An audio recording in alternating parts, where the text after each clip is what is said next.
ముఖ్యమంత్రి చంద్రబాబు నాయుడు పోలవరం ప్రాజెక్టును సందర్శించున్నారు. దీనికి సంబంధించి అధికార యంత్రాంగం ఇప్పటికే ఏర్పాట్లన్నీ కూడా పూర్తి చేసింది.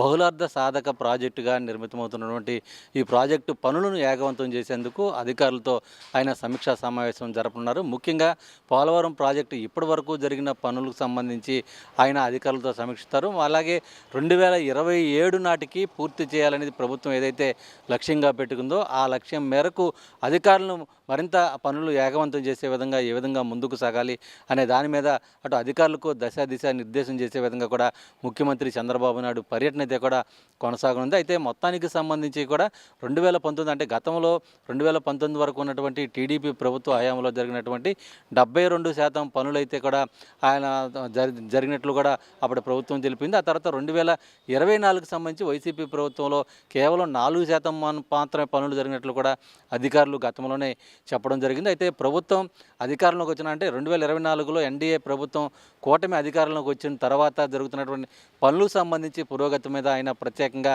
సమీక్ష చేయనట్లు తెలుస్తుంది. మొత్తానికి సంబంధించి కూడా ఇప్పటికంటే గతంలో రాష్ట్ర ప్రభుత్వం అటు పోలవరం ప్రాజెక్టుకు సంబంధించి కూడా నిధులు ఖర్చు పెడితే ఆ నిధులను కేంద్ర ప్రభుత్వం చెల్లించేది. అయితే ఇప్పుడు కొత్తగా ఎన్డీఏ ప్రభుత్వం అధికారంలోకి వచ్చిన తర్వాత ఇటీవల కేంద్ర ప్రభుత్వం అడ్వాన్స్డ్గా నిధులు కూడా పోలవరం ప్రాజెక్టు నిర్మాణానికి దాదాపు 800 కోట్లు అయితే కూడా విడుదల చేస్తున్న నేపథ్యంలో పనులన్నీ కూడా ప్రస్తుతం వేగవంతం అయితే కూడా జరుగుతున్నాయి. అంటే అధికారం చేపట్టిన తర్వాత ముఖ్యమంత్రిగా మూడోసారి మళ్ళీ పోలవరం ప్రాజెక్టులో చంద్రబాబు నాయుడు పర్యటిస్తున్నారు. దీనికి సంబంధించి కూడా అధికార యంత్రాంగం అయితే కూడా అన్ని ఏర్పాట్లు కూడా పూర్తి చేసింది. ముఖ్యంగా రేపు ఉదయం 11 గంటలకు ముఖ్యమంత్రి చంద్రబాబు నాయుడు పోలవరం ప్రాజెక్టు ఇల్లువైపైకి ప్రత్యేక హెలికాప్టర్లు అయినా చేరుకుంటారు. ఆ తర్వాత పనులు జరుగుతున్నటువంటి డయాఫ్రమాల్ నిర్మాణ పనులకు సంబంధించి కూడా ఏ విధంగా జరుగుతున్నాయి అనేది కూడా ఆయన స్వయంగా పరిశీలిస్తారు. ఆ తర్వాత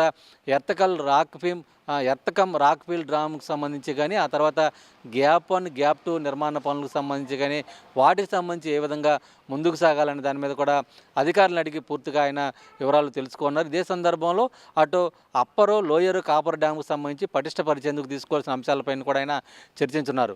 ఇదే సందర్భంలో దాదాపు 960 మెగావాట్ల విద్యుత్ ఉత్పాదనకు సంబంధించి ఏదైతే పనులైతే కూడా జరుగుతున్నాయో ఆ పనులను కూడా ఆయన ఫోటో ఎగ్జిబిషన్ ద్వారా ప్రత్యేకంగా తిలకించి ఆ ప్రాజెక్టుకు సంబంధించిన పూర్తి అప్డేట్స్ అన్నీ కూడా అధికారులను అడిగి తెలుసుకున్నారు. ఆ తర్వాత పూర్తిగా పోలవరం ప్రాజెక్టులో మొత్తం క్షుణ్ణంగా క్షేత్రస్థాయిలో పరిశీలన చేసిన తర్వాత ఆయన మళ్ళీ అటు పోలవరం ప్రాజెక్టు సంబంధించి కూడా ఆ కార్యాలయంలో ప్రత్యేకంగా అధికారులతో అటు పోలవరం ప్రాజెక్టు అధికారులు అలాగే రాష్ట్ర జలశక్తి అధికారులకు సంబంధించి జలసంఘం అధికారులకు సంబంధించి కానీ అలాగే కేంద్ర జలశక్తి అధికారులతో పూర్తి స్థాయిలో ఆయన సమీక్ష జరిపి మొత్తం ఈ ప్రాజెక్టు సంబంధించి కూడా ఏదైతే రాష్ట్ర ప్రభుత్వం 2020 నాటికి పూర్తి చేయాలని లక్ష్యంగా పెట్టుకుందో 2027 నాటికి పూర్తి చేయాలని లక్ష్యంగా పెట్టుకుందో ఆ లక్ష్యం మేరకు ముందుకు సాగే విధంగా పూర్తి స్థాయిలో ఏ విధంగా చర్యలు తీసుకోవాలనే దాని మీద కూడా రేపు చంద్రబాబు నాయుడు పర్యటన అయితే కూడా కొనసాగనుంది. దీనికి సంబంధించి కూడా అంటే ఉదయం 11 గంటల నుంచి కూడా సాయంత్రం 4 గంటల వరకు కూడా ఈ పర్యటన కొనసాగే అవకాశం ఉన్నట్లు కూడా తెలుస్తుంది. దీనికి సంబంధించి కూడా ఇప్పటికే అధికారులంతా కూడా ట్రయల్ రన్ నిర్వహించడం జరిగింది. అటు భద్రతాపరంగా తీసుకోవాల్సిన అంశాలన్నిపైన పూర్తి స్థాయిలో చర్యలు తీసుకోవడం జరిగింది. ముఖ్యంగా అటు జాయింట్ కలెక్టరు దాత్రి రెడ్డి కానీ అలాగే కలెక్టర్ వెట్రి సెల్వి అలాగే జిల్లా ఎస్పీ ప్రతాప్ శివకిషోర్ ఇప్పటికే ఏర్పాట్లన్నీ కూడా ప్రత్యేకంగా సమీక్షించడం జరిగింది. దీనికి సంబంధించి కూడా ఎక్కడా కూడా ఎటువంటి ఇబ్బందులు తలెత్తుకోకుండా తీసుకోవాల్సిన అన్ని రకాల అంశాలపైన అధికార యంత్రాంగం దృష్టి పెట్టింది. రేపు ముఖ్యమంత్రి చంద్రబాబు నాయుడు పోలవరం ప్రాజెక్టులో పర్యటించిన తర్వాత ప్రాజెక్టుకు సంబంధించిన పూర్తి స్థాయి క్లారిటీ అధికార యంత్రాంగం ఇచ్చే విధంగా కూడా ఈ పర్యటన కొనసాగనుంది. ప్రసాద్తో శ్రీనివాస్ టీవీ ఏలూరు జిల్లా నుంచి.